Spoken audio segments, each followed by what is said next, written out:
Hello, it's Duncan Bolam at the Redundancy Club, and I just wanted to welcome you to one of my series in kind of the beginning, the first steps into a job hunting campaign, or as I'm starting to call it more and more, a work hunting campaign. And here we have what might be regarded as a staircase, and what I'm talking about here is about the specificity of your aim. I've said in a previous short film about not firing at your marketplace with a sawn-off shotgun, firing with a real sense of aim with a high-velocity rifle using a telescopic sight. We looked at the numbers game. What I find an awful lot of people do is, beginning of a job search, point A here, and we've got sort of landing a job, landing work up here. This process here is, I'm unashamedly borrowing from a seminal author called Timothy Galwey, who wrote a book called The Inner Game of Tennie. And if I can write and talk at the same time, this should say something like Sequential Dependencies. So this sports psychology process is that if I want to hit a tennis ball into the service box on the other side of the net, first thing is I've got to be gripping the tennis racket correctly here. Otherwise, my ball toss, my backswing, my follow through, my ball strike, everything that falls in between will not happen in the correct order, because each step is dependent upon the previous step being carried out in sequence. Exactly the same model works beautifully with job hunting. And what people tend to do very often, they fall into the trap of being made redundant or losing their job, or whatever we call it, getting fired. I don't like the phrase getting fired, because when people are made redundant, it's not about them, it's about their work, and the payroll needs to be reduced, because often organizations are fighting for survival, and the only way that they seem to believe is the best way of achieving that is they shed people like a hot air balloon sinking in the ocean. So often people take redundancy personally. This is a subject perhaps for another film, but it's not. But focusing on this, what happens is our recoil, our reaction, is we fire off CVs and start marketing ourselves. CVs go out. CV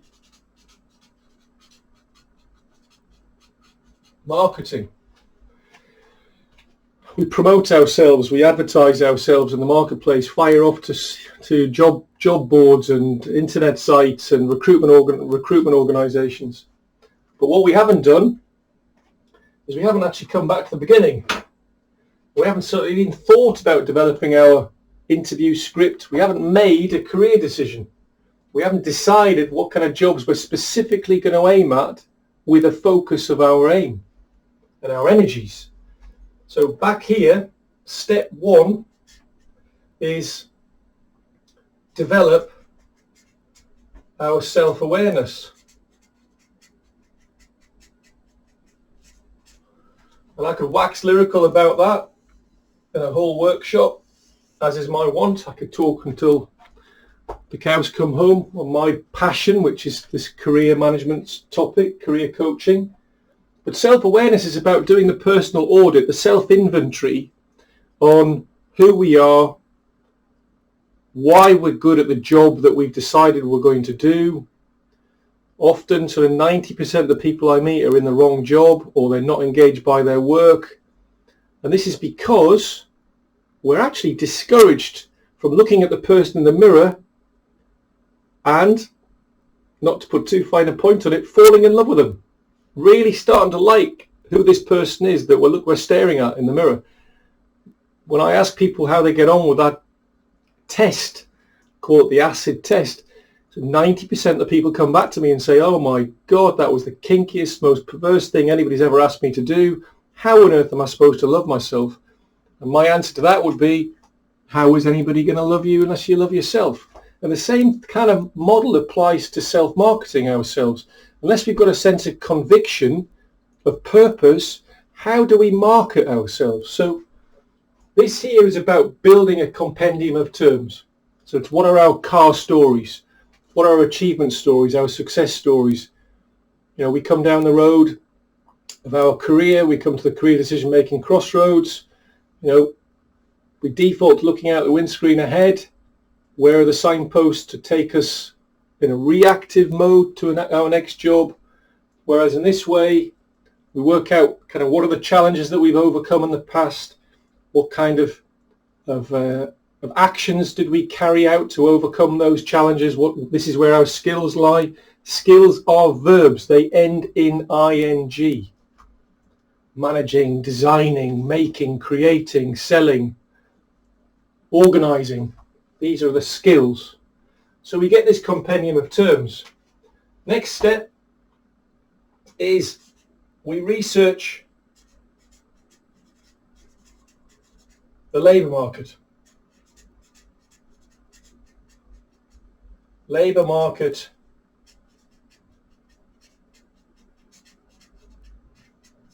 research. So as in my model that I designed back with young people, we do the self-awareness,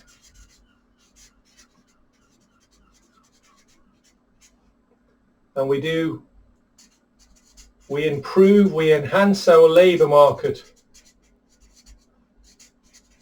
awareness. And this is where I believe in the middle, the join is the career dovetail. This is the joint. I understand that these aren't bona fide carpenter's dovetail joints. They're triangles, but the model's the same. We raise our self-awareness on the one hand, we improve our awareness of what's going on in the labour market on the other, and when that really, really works beautifully and the chemistry and the alchemy occurs, then that's where the epiphany happens. That's where we decide upon our calling and what our purpose is in life. And it can be achieved. But very often, when I meet people, they're as little as they're a tiny percentage self-aware, but even more scarily, they're even less aware of the sort of opportunities that are available to them in the labour market. So what we do is we enhance both sides of the equation, improve labour market awareness, improve self-awareness, and then what we get to do is we get to design, step 3, our self-marketing materials. Actually, I'm going to correct that. I'm going to put that up there. Then we get to design our interview script. And this might be regarded by many as the kinky bit, the really, really atypical, unusual, extraordinarily outlier piece, which is where I come from. Nearly everybody I know talks about adapting and tailoring our CVs according to the opportunity. We might do that to a certain extent. But unless we can decide the organisation, say the top 3 organisations we most want to go and work for on the basis of what we know about ourselves and what the research we've done in the labour market, we should be able to uncover 3 dream employers. Bear in mind, one of them might be ourselves. 25% of my clients, at least nowadays, will set up their own business, will set themselves up as an interim, as a freelancer, as a gig economy worker. A topic for another film. But once we've decided upon our interview script, then we start thinking about developing our self-marketing materials. Our self-marketing material in its rawest form is CV, if you're watching in North America, our resume. This can include things like cover letters. It can include things like, it's really useful to get a business card. What are we going to put on our business card as our calling card? What is it that we do? I've got career dovetail on mine. There's my career dovetail model there. Not quite in focus. But that's a really powerful thing to get yourself printed, especially if you're going to do informational meetings. So then we can start doing the CV marketing. And then beyond that, or in parallel around about here, we can start carrying out our informational meetings. Our informational meetings actually ideally occur back down here in step 2. Because that's where we want to be researching the labour market. So they can occur either at step 2, at step 3, at step 4. And really they're a rolling process all the way through. And up here, before landing the job, we've got things like negotiation.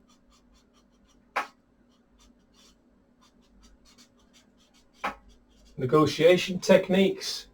Because the idea, the ultimate objective is we've got job offers times 2.